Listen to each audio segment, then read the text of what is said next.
Welcome to Real Redux, the movie podcast where me and my dad revisit cult, classic and genre films and talk through what works, what doesn't, and why they still matter, at least to us.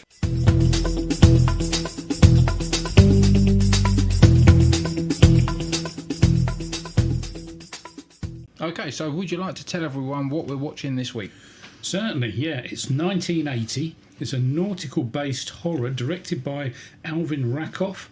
Stars Richard Crenna, George Kennedy, Nick Mancuso, Sally Ann Howes, Saul Rubinek in an early role. The film is Death Ship. Yeah, so Death Ship from 1980, like you say. What were your initial thoughts? I quite liked it. The story is a crew of an ocean liner pick up an echo of an approaching ghost ship on their radar. Close up of the ship's radar imagery is seen as a clip of a fog-covered ship, and it kind of just evolves from there, really. Yeah, it's very much a bit of a trendsetter for what was to come in terms of the haunted machine or thing. It was a little bit... It's weird. It felt to me a bit like a 90s movie, but like a 90s TV movie. Alvin Rakoff directs, obviously. I don't know if you've seen any of his other stuff. No, not really. I don't think so. Anyway, any other stuff that springs to mind? The only film I've seen of his is a film called Crossplot with Roger Moore. Not much to write home about. No, I haven't seen it. Interestingly, he directed a film called Hoffman, which starred Peter Sellers. Oh. And it's a really dark film about a sort of boss that blackmails a member of staff, and apparently Sellers' performance is so dark he tried to have the film destroyed, but it does exist. Okay. It's not one I've seen, but it's one I've read about, so that stuck out to me. How about the cast? What do you think? Richard Crenna was okay. I like Richard Crenna. George Kennedy better. I thought his sort of brooding, strange overall performance with a sinister twinkle was really good. He delivered the role of a mad possessed, strangely, by the ship's malevolence itself, of all things. It's a good delivery of the role. Genuine performance. I don't think I saw him smile in the whole film. Even at the start, he's horrible. Yeah. He sort of depicts a role right from the beginning as a sort of grizzled, fairly unpleasant sea captain that nobody really likes. I thought Mancuso, who I think is underappreciated, the role that he put in, there could have been more from him. Sally Ann Howes, I think she played Chitty, a very pro performance, and that was very evident because she's been doing things for a long time. I think it was her last film. I think it was her last credited role. Right, okay. Yeah, there's quite an interesting sort of couple of things about it. Yeah. I think you've got Kennedy and Crenna, two good operators, high level, great careers. There's a big drop off to the rest of the cast. Yeah. And you can really tell, I think. I agree. I mean, it was potentially a good story. The story is great. I've got that here. I think the poster. I love the artwork. Yeah, the artwork generally, the story, the blurb about the movie. Yeah, is all really good. I seem to remember seeing in the video shop. Yeah, it's a classic video shop. Poster in the window of the ship with the teeth. Yeah, and you just think, I've got to see that. I mean, what's that? I mean, the ship doesn't eat anybody. And even reading the box, it sounds great. Yeah. It's unfortunately, it's when you start to watch it is when it starts to. It's only like I mean, straight away after the initial sinking scene, which has got some pretty lazy cut scenes from other films in that whole. The cruise liner sinking. Yeah. And then we immediately cut to all of the cast members on a tiny raft. Yeah. which sort of got my back up straight away. You know, it's really difficult to just accept that as a starting point. Yeah, interestingly, that so when Death Ship collides with the cruise liner, there's a brief scene of an explosion, a grand piano falling between the decks. That's one of the... Yeah, it's the engine room flooding, and these scenes were from the last voyage, 1960. Yeah, that's right. So they kind of cribbed that, pinched it really. But then there can't be many movies out there, maybe a handful, that involve sort of sinister death ship or ship sinking. Fair enough. There's a fair few Titanic-based Night to Remember type movies out there, but I suppose in 1980... It's a budget thing, as always. You've got to sink an actual boat or steal the footage. You're going to steal the footage. And there's only a limited amount of... It's a bit like the car going over a cliff scenario. Yeah. There's lots of films that have the same clipping, and this must be one of them. It is... Yeah, sort of a low-tier horror, isn't it? It is very low-tier. With a maritime twist. Yeah, I think it's a really slow build as well. It's about an hour before anything really happens. Yeah. And at that point, I was sort of like, okay, the boat attacking the people was kind of cool, but now it's getting like, where are they going to go? It can't keep attacking them. Yeah, but it was the German sort of Nazi boat sort of... But you sort of think, well, you know, how are they going to do this? So I liked... Obviously, after that hour, you start to get Kennedy taking on the role of captain. There is the shot that they splice in of the I don't know if it is Kennedy or if it's meant to be of the original German captain on the bridge. Yes, yeah. There is a very, very obvious cameraman. Yeah, is it really? I couldn't unsee it. They do it once, and there's a very obvious cameraman sort of on the ladder to the bridge. So, standing up performances, what do you think? Well, Krenner for me was the best. I don't love Kennedy in this role. Right. I think he's a little bit friendly. He's not quite sinister enough. Although his descent into madness is good, and he's one of the two standouts. The two big hitters are the two standouts. Yeah. But I just wasn't entirely convinced by him as that rogue sort of captain. Right. Okay, that's interesting because I've got Krenner, solid and serious performance, delivers. He plays the character he's supposed to be.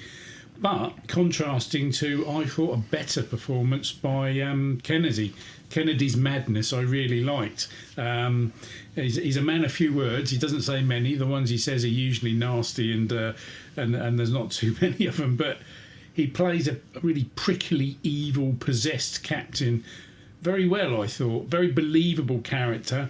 He didn't seem to detract from the character in any way. You could imagine him sitting offset in a chair looking miserable and moody and nobody going near him. I mean, who else do you think could have played that role? I did wonder, because I was thinking George Kennedy, interesting choice, good at kickstarting jumbo jets, sort of granddad character, but...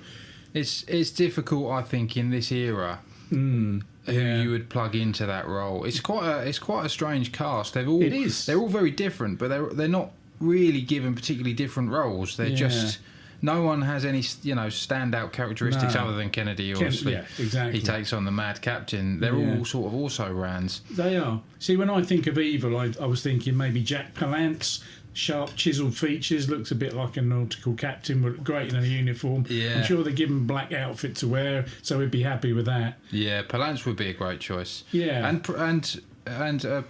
someone that did this kind of work, lower budget work, as the big player in that work. Yeah, it could have been a breakthrough if you'd have got somebody, a sort of a nobody in that role to play the evil captain of the sinister, malevolent Nazi killer boat. It could really up the film. Could have launched a career there, I think, rather than be sort of a swan song for Kennedy. I don't know how much more he did after this, but he was starting to look a little bit tired, I thought. Yeah, he was. I don't know how old he was at the time this was made, but it's got to be one of his last credits. Yeah, I think so. Because, he was looking old in, like, the late 60s. He was. In fact, he's always looked like that, I think.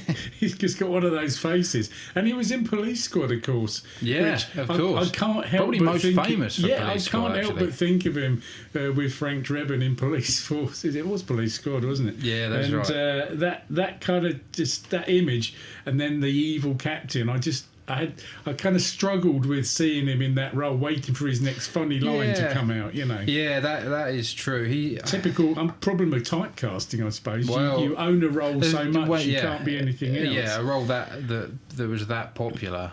Yeah, definitely, because he's got a lot of credits, a lot of good credits. He's been in so many things, but he's definitely remembered most for that. Yeah, without I think so. So, what were your pairings then? What if you were to run a sort of a double feature? What are your thoughts? What did you got? Well, they did. They made a film that was very similar in style called Ghost Ship from 2002. I've got that. Yeah, I've not seen it. I've got to say.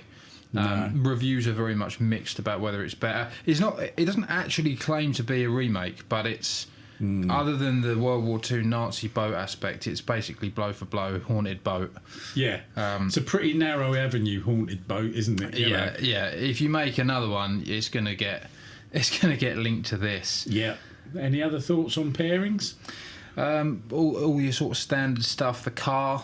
Yeah, that's amazing. I put the car as well. It's very the car, isn't it? Yeah, it's black, sinister. Yeah, sort of a creature feature with a mechanical object instead of a creature. Well, if you're going to go down that route, I'm thinking Duel with the sinister truck. Yeah, very Christine with the sinister car. Yeah, albeit not black. I'll give you that.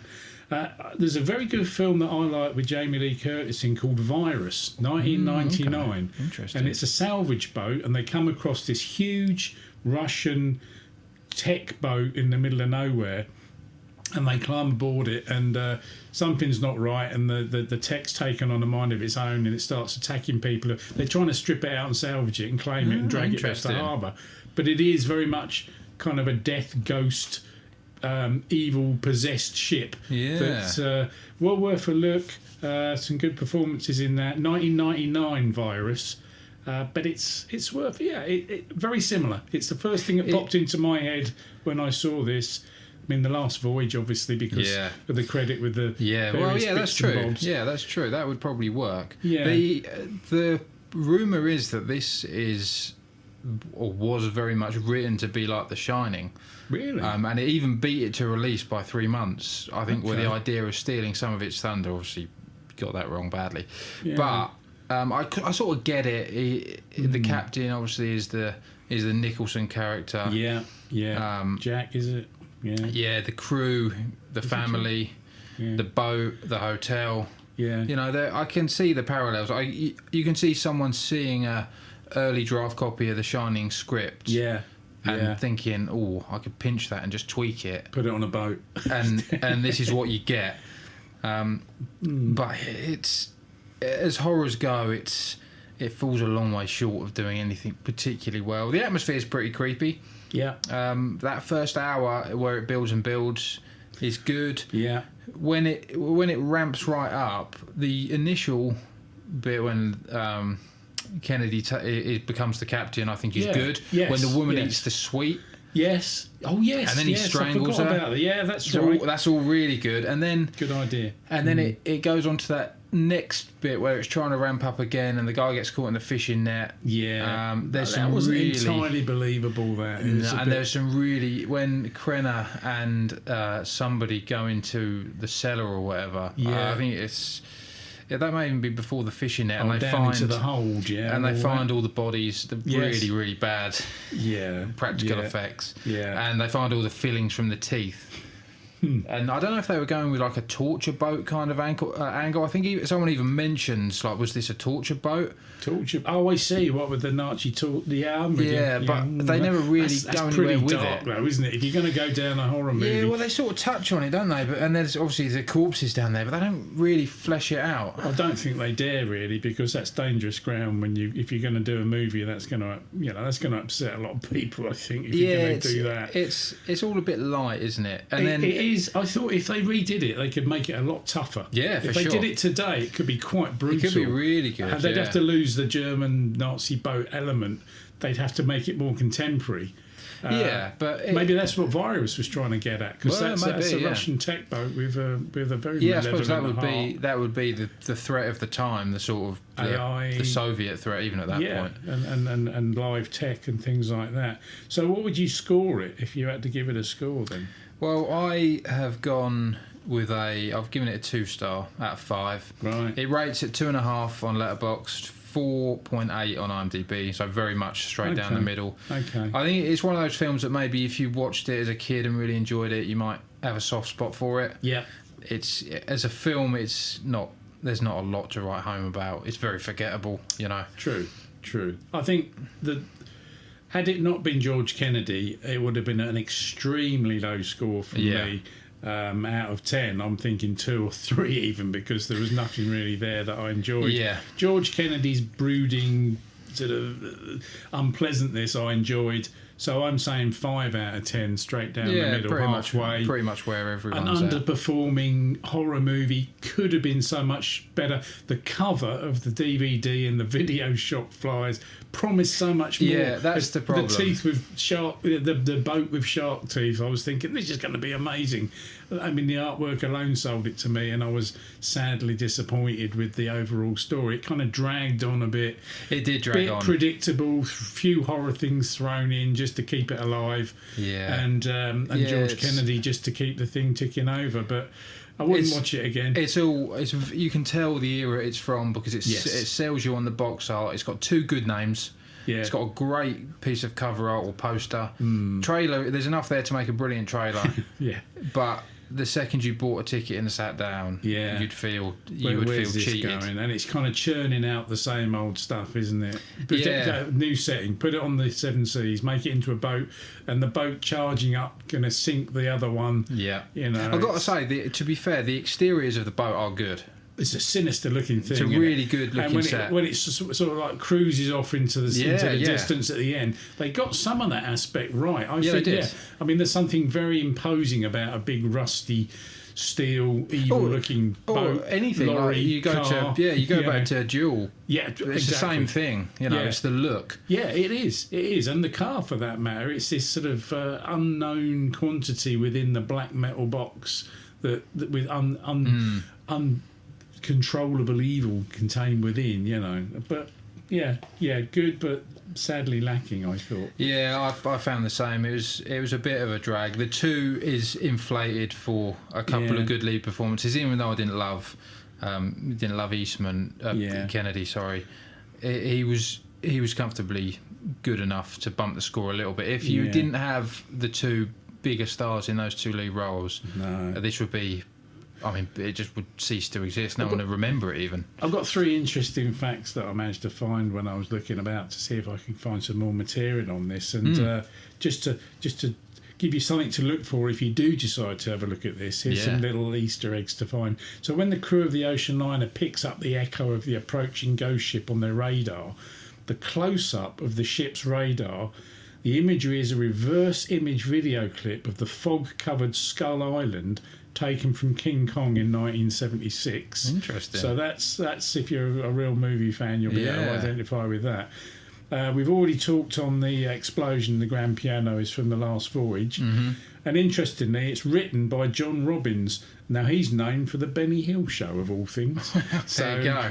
What a strange career turn for him. From Benny Hill to murderous ocean liner. I'll tell you what was really weird, actually, just on the, like, they threw in the shower scene and then the corpse scene. Yeah. They had that weird Nazi room. Oh yeah, and it even had with the music playing, and the projector that wouldn't turn off. Yeah, there was a film, and I remember seeing what the film was. It's actually a genuine. The first one is like a 30s. Yeah, it's a real film. It's a real movie. There it's credited. But yeah, that was a bit odd. I don't know if it was trying to create a. It was like a Shining thing, wasn't it? Like you say, when you've got uncontrollable things going on in the background. Strange thing to choose, but they obviously had an idea with that. There was an idea there. The execution is way off. Yeah. But as a horror film goes, it's really low grade. It's entry level stuff. This, other than a couple of sinister aspects, you'd almost say sort of like a kid's entry level horror.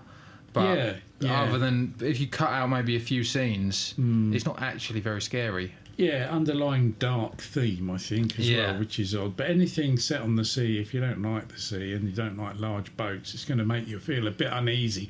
I think the whole idea was it to make you feel uneasy. Lots of darkness, lots of strange shots. They don't do a bad job of that. No. The general mood is kind of creepy. Yeah, but just lacking. It's just the sum of the parts is just... But you got to remember, it's 1980? 1980. Now, that's early, really, for this genre coming into... It does look better than 1980 in terms of... It feels classic like a later video production. Shot production, though, but yeah, it feels it? like a 90s straight to video, doesn't it? Yeah, you go out to the video shop, you get 3 of them. This would be one of them. You watch all 3, and they'd all be the same. One in a boat, one in a train, one on a car. Very similar, very similar. It was. They were churning them out to demand, I think, and this is one. As I say, could have been better. Wish it was. But wouldn't be watching it again. I don't think. It's a bit of a stinker, and without, I mean, I could easily lower that rating by half, probably. Yeah. It's just forgettable, you know. Yeah. Apart from the artwork. apart from it, I mean, it's sort of, you will remember it because the story sounds so cool. Yeah. But if you were to try and recall scenes from it in 6 weeks, I don't think you'd. I'm struggling now, to be honest. Yeah, until you mentioned that bit with the cinema bit in the suites. It kind of just glossed over me, and it's not long ago that I watched it. No, exactly. And other than getting visions of George Kennedy standing around on the bridge looking moody. Yeah, he's the I'm not image. Getting much else in my... And the actual... Like you say, the only other memorable thing is the action out shot, the exterior shots of the boat chugging along looking evil. They made a good job of making it look quite sinister as well. Yeah, they did, yeah. Because it's quite a big thing, quite a big deal, I suppose, to have a boat chugging around the ocean. Yeah. And filming it. Yeah. This was a weird thing when they're out in the dinghy as well, which all looked a bit odd. We're escaping in inflatable boats. That's right. They sort of jumped in, didn't they? Yeah, it felt a bit disjointed. The story almost fell apart a little bit, and again, that didn't add to its credibility. I didn't think exactly. It all started to sort of became a little bit sort of unthreaded, and you're almost thinking, "Oh, when's this going to end?" It's sort of classic bad horror movie. You know how tropes, it was going to end as well. The boat was still going to be out there, hunting down, his next victim. One of my, I've got to say, one of my watch withs was The Fog. Oh, right. There is some crossover there with the sort of predictability. The Fog is a better film. No pirates in this one, though, which is a pirates, shame. no. But there, you can't have everything. No, it's it's probably the poorest one I think we've done so far. Yeah. Even beating out Avalanche. But it doesn't mean don't have a look, because you might, it might be right up your street, but it's not one we'd be revisiting, I don't think. No, I think not. Right, so I think that concludes Death Ship. I mean, like you say, there's not a lot you can really talk about. It's sort of it can sail off into the sunset as far as I'm concerned. Very much so. So we'll leave that there. And as always, thanks for listening, guys. And tune in this time next week for another episode. Yeah, goodbye.